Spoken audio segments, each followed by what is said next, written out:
ya ba su yi a nan duniya, amma fa bayan mutuwarsu summa ma'wahum jahannam, bayan mutuwarsu makomarsu ita ce wutar jahannama, wa bi'sal mihad, tir da shimfiɗar da za su kwanta kanta ita ce wutar jahannama a ranar alkiyama. Saboda haka su tunaninsu daban, amma abin da Allah maɗaukakin sarki yake yi daban, domin Allah ta'ala duniya a gurinsa ba a bakin komai take ba. Kamar yadda manzon Allah sallallahu alaihi wasallam ya tabbatar cewa kima da darajar duniya a gurin Allah ba ta kai kima da darajar fuffiken sauro guda ɗaya ba.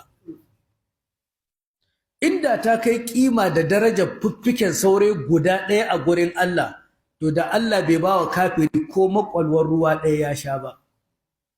Amma saboda ita duniyar ba ta da kima, ba ta da wani matsayi a gurin Allah, shi yasa kafirai sai ya rika jibga musu tarin arziki da ni'ima da wadata, saboda ba ta da wani matsayi a gurin Allah.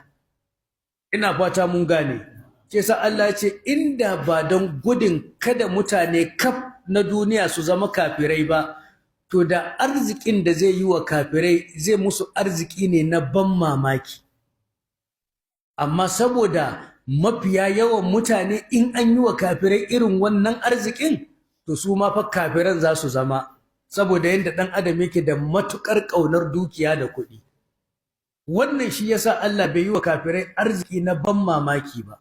Allah ta'ala ce walaula ayyakuna nasu ummatan wahidata ja'alna liman yakfu birrahmani libuyutihim suqufan min fidda wa ma'arij 'alayha yazharun wa libuyutihim abwaban wa sururan 'alayha yataki'un wa zukhrufa wa in kullu dhalika lama mata'ul hayatid dunya wal akhiratu 'inda rabbika lil muttaqin. Ina fata mun gane. Don haka Allah maɗaukakin sarki ya ce abin da ya rika gaya wa muminin nan kenan, ya ce ana aksaru min kamala, lallai haƙiƙa ni na fi ka yawan tarin dukiya, wa a'azzu nafara, na fi ka ɗaukaka da matsayi a gurin mutane. Allah ta'ala ya ce ودخل جنته وهو ظالم لنفسه قال ما أظن أن تبيد هذه أبدا وما أظن الساعة قائمة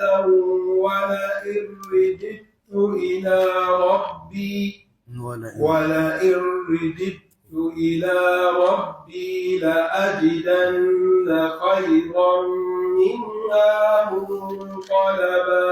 ودخل جنته sai ya shiga cikin gonar nan tasa, shi wannan kafirin da Allah ya yi wa ɗimbin arzikin nan, sai ya shiga cikin gonar nan tasa wa huwa zalimun li nafsihi, alhali yana mai zalintar kansa, shine mu'jibun bima utiya, yana jin kansa saboda tarin arzikin da Allah ya bashi, muftakhirun bihi, yana alfahari da ɗimbin arzikin nan da Allah ya bashi.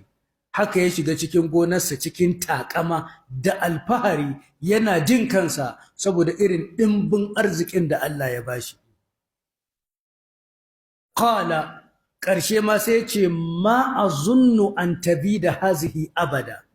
Yace ma azunnu, ni fa ba ni zaton an tabida hazihi abada, cewa wannan gonar tawa za ta ƙare har abada, ba za ta ƙare ba. Saboda haka kawai zai zauna zai dawwama a cikin arziki kenan da wadata. Ina fata mun gane. Shi tunaninsa kenan.